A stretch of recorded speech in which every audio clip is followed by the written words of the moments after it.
You know that old advice, a penny saved is a penny earned? Well, what if that's totally wrong? What if saving your money is actually the fastest way to become poor? That's the huge, kind of controversial idea behind the book Why We Want You to Be Rich by Donald Trump and Robert Kiyosaki. They basically say the entire game of money has changed, and if you're not playing by the new rules, you are going to get left behind. So let's break down what they're really trying to say. And this quote right here, this is the entire argument in a nutshell. They're not saying this to be dramatic. They genuinely believe that the safe, comfortable middle ground, it's just vanishing. In the economy we live in now, you're either on offense, actively building your wealth, or you're on defense, and you're slowly but surely falling behind. There's no more coasting. So why all the urgency? What's going on? Well, it all starts with this massive shift they see happening in our society. The middle class is literally disappearing. The picture they paint is pretty stark. They call it an hourglass economy. Wide at the top, wide at the bottom, but getting squeezed super thin in the middle. That's what's happening. People are getting pushed either up into the wealthy class or, more often, down into the poor class. And they say, look, this isn't just a US thing. They point to countries like Japan, too, where you're seeing this huge divide between the financial winners and losers. Okay, so what's causing this big squeeze? According to the book, it's a perfect storm of economic pressures. Those secure pensions our parents had? Yeah, mostly gone. Now you're on your own with a 401k. Globalization means your job isn't just competing with a person across town, it's competing with someone halfway across the world. And all the while, the actual dollar in your wallet is buying less and less every single year, while the national debt is just exploding. These aren't small problems. These are huge headwinds pushing against all of us. And just to put that debt problem into perspective, check out this absolutely wild number from the book. Between the years 2000 and 2005, the US government borrowed more money than it did in the entire 211 years before that combined. The authors say it's like a family that's deep in debt, and their solution is to just keep getting more credit cards. It's a strategy that just can't last. All right, so we've seen all these big external things happening, but the authors argue that the bigger issue is actually internal. It's how we think. And this brings us to what might be the most important idea in the whole book, the massive difference between being a saver and being an investor.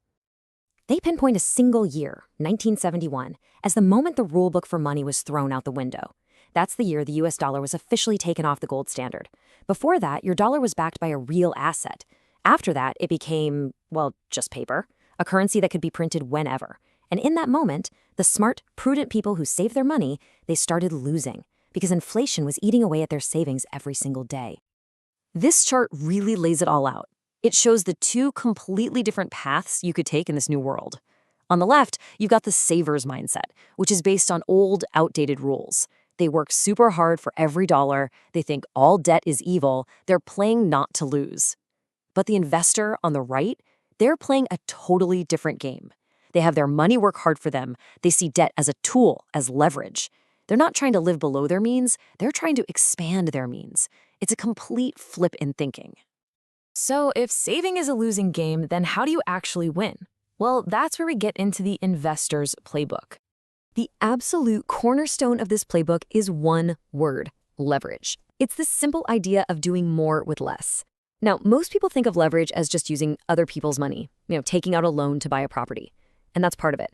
But they say it's also about leveraging other people's time. Think about it. A business owner isn't just earning from their own 8 hours a day. They're leveraging the time and skills of all their employees to create something much, much bigger. And this is Kiyosaki's famous cash flow quadrant. It's like a map of the financial world. On the left side, you've got employees and the self-employed. They're basically trading their time for money. But the right side, the business owners and investors, that's where real wealth happens. They build systems and own assets that generate money. And here's the kicker. The authors argue that the entire tax code is written to benefit the people on the right side of this quadrant, not the left. When you really boil it down, the big difference between a saver and an investor is just one word: control. A saver puts their money in a mutual fund and hopes for the best. They've given up control. But an investor, they take control. They control their own education, learning what they need to know. They control where their income comes from. They control their assets. In this playbook, having control is actually how you reduce your risk, not increase it. Okay, so we've talked about leverage and quadrants and control, but what is the single most important asset that makes all of this possible? This final section gets to what the authors believe is the true key to all of it. After all this talk about debt and strategies and systems, the book asks a very simple question. What is your single greatest, most powerful financial lever? What's the one thing you have that can change everything? And the answer is so simple. It's your mind. They say you can use your brain in one of two ways. You can use it to create a long list of excuses. Oh, I don't have enough money to invest. It's too risky. I didn't go to the right school. Or you can use that exact same mind to ask questions. How can I find the money? How can I learn to reduce the risk? What do I need to learn to make this happen? It's all about what you choose to do with the asset between your ears. So really, the book ends with this huge call to action. It's a challenge. They're telling you to take 100% responsibility for your own financial education because no one else is going to do it for you. Start questioning the conventional wisdom you've always heard. Look at the people you hang out with. Are they lifting you up or holding you back? It's all about making a conscious decision to be the architect of your own financial life instead of just a passenger. And that leaves us with the one question that sums up the entire book. It's a question for you, for me, for everyone. When it comes to your money and your future, are you playing to win?